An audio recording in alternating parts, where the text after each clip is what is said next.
This is Abe Friedtanzer from Awards Radar, and I'm thrilled to be speaking with Christine Baranski and Cynthia Nixon about The Gilded Age. How are you both doing today? Very well, thank you. Very well, thanks. Of course, I'm glad to be speaking with both of you. What attracted you originally to the premise of this show and to your characters? I think the chance to work with Julian Fellowes was front and center. At the time they approached me, I knew they were trying to get Christine for this, so that was a big boon for me. And I guess, to be able to shoot a show like this in New York, this amazing period with just chock full of these very vivid characters, because when a show shoots in New York, you always have the world's best actors available to you, but when you have such a broad canvas, and every role is a gem, I just my mind would start to reel when I would imagine the kind of people that we could get for the show, which is exactly the kind of people that we've gotten.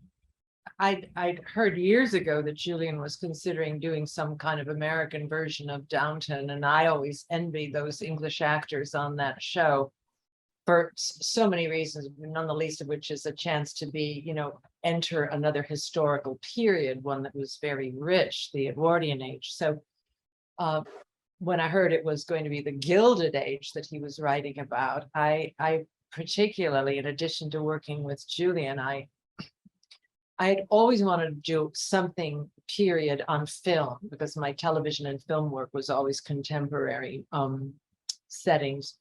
And because of my Juilliard training and all of the period plays I did at Juilliard, I felt I had a skill set that wasn't used. And so I thought how wonderful to dust off those skills that I learned at Juilliard. And we even had lessons in fan language and bowing and manners, and I rather love period work and the chance of doing a lot of historical research. So it's just been a great opportunity. It's fun also because Agnes and Ada are sort of living in their own world, and they're being introduced to this new world that's represented, I think, by the Russells and by Peggy and by Marion in some ways. What did you find easiest and most difficult to relate to about that sort of transition to a different era? I don't think that there was anything difficult to relate to. I think it's a period, the trappings may be different, but so many of the issues are the same, so many of the same conflicts, incredible income inequality, people who aren't wasps trying to make their way and be treated equally and have opportunities. For me, again, it's very different. It's a lot of years ago, but there are so many women in my life that remind me of Ada. Particularly, I had a godmother who was very dear to me, and she doted on me, and she never married, and I see so much of her in Ada. I think that for me, just fully understanding and embracing Agnes's world sense, and why does she have this seeming rigidity? Why is she seemingly a snob? Well, you can't play that. You can't play a snob. What you do is play someone who is very fixed in her idea of how things should be. So then you do your actor's work, and you think, oh, okay, well, this is her history, and this is the world in which she lives, and these are the manners, and these are the restrictions. And these women, especially the women, created a very tight box for themselves. They had a lot of power in society. They rather created the society in which they lived. The men were off banking, or and certainly the robber barons were off making tons of money, but the women created that society. And you can tell just wearing your corset and on all of those yards of fabric and the tightness of it all, that you're in a world that is different from the modern world. It's it's very contained, and the most subtle thing can be a slight, can be a social slight, looking at someone, and would mean acknowledging someone who should not socially be acknowledged. I found all of that really challenging. It's very important to understand what the rules were, because as you said, from the first show on, the rules are being broken and their world is being threatened. So it's very important to know what that world was that's about to come apart. I think if there's anybody who values the rules of society as much as Agnes, it's Bannister. I love the relationship that they have there. What can you say about working with Simon and these characters? Impeccable. I adore him. I mean, it's very often the butler who gives you your bona fides. You know, he endows me with who I am by virtue of the way he speaks to me and to Ada.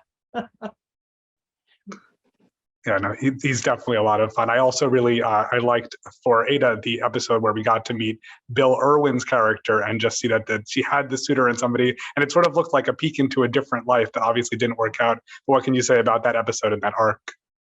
You know, I love Bill Irwin so much, and I was so delighted. And I think we were all very like, really? Do we have to find out he's not a good guy so fast? Yeah. Couldn't keep him around?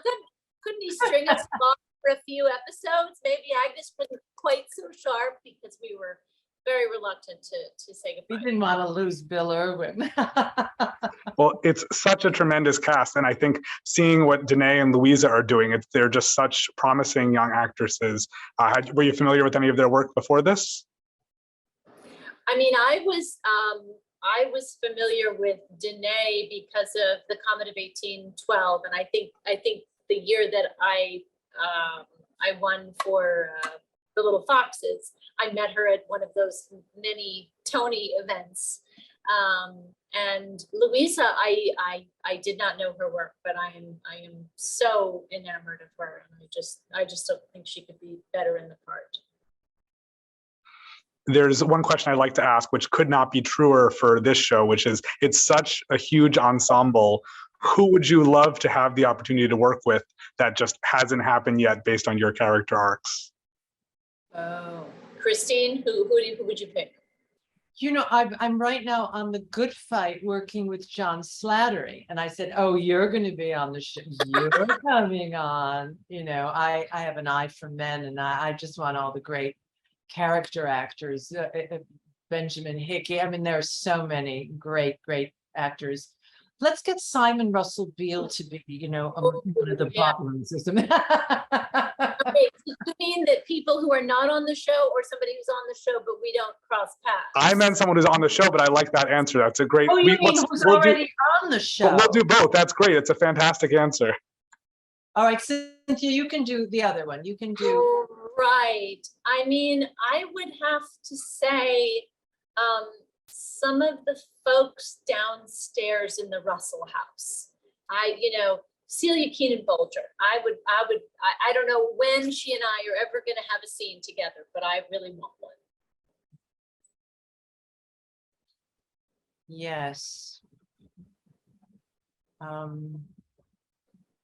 Yeah, Michael Cerveris, I find him utterly captivating, and I think he gives off such an air of mystery in the first season, and then you just know there's a backstory there, and he doesn't even know what the backstory is. He said, I remember on a shooting day, he said, I have no idea what this, because maybe Julian didn't know, but he exudes the aura of a man with and because he's such a marvelously honest actor. I mean, I would just love to be in his zone as Agnes, just relate to him in some way. When I spoke with Carrie and Morgan before the show started, Carrie also said that she was very delighted by the fact that Michael Cerveris worked in her house. That was just a very amusing factor given their previous work. Yeah. So this show has obviously been very popular. Did you have a sense before it started that it would be so well received and get renewed for a second season? Well, yeah. Yes, I thought with Julian and HBO, they they've clearly invested a great deal of money and talent in this show, and then there's Julian, and the producers, HBO have just been stunning. They carried us safely through the whole COVID crisis, and will continue to do so. So they've been impeccable, and our directors and the whole, you know, production. All the production values are so superb. I can't imagine why we wouldn't continue it and see where it will go. Is there anything you can preview about season 2? Oh, we're very cagey about it. I'm very excited about it, but very protective, because I think the audience deserves to be surprised. They, you know, these sound bites and all that we tend to be, you know, we get seduced into talking a little about it. I don't, you know, I'm not going to be that spoiler. I'll ask a different question, please. Plot. I would say there's a lot of plot, and it's very twisty and turny and hopefully surprising. I was very surprised by it. What would you like to see from your characters going forward? What's something that hasn't happened that you'd like to see explored about them? Naked swimming in Newport. Yeah, I would like Ada to become a writer for the Pony Express. I think it'd be great. Is there anything? Agnes a little tipsy. That how about that? That sounds great. What would you say would surprise fans most about the experience of making this show that just looks and feels completely different when you see the finished product? The level of discomfort we were in, especially the first season with the masks and the nasal swabbing and the plastic tents and the Johnny on the spot that we had to use because there was no bathroom on the sound stage. The level of physical, you know, discomfort, you know, granted, nowhere near what most people suffer, but it was definitely a challenging time for us when we first started. I think it would also surprise people. I think they've done it so seamlessly, and I think it would surprise people to know how many different geographical places we have to go to shoot things that are within the same house. You know, like the interior of the Van Ryn house, the Brook house, is in Queens, and the exterior is Bethpage, and then Agnes's bedroom is in Newport. I mean, it's like, you know. Yep. And the toilets are in New Jersey. I mean, really, it's just so hard.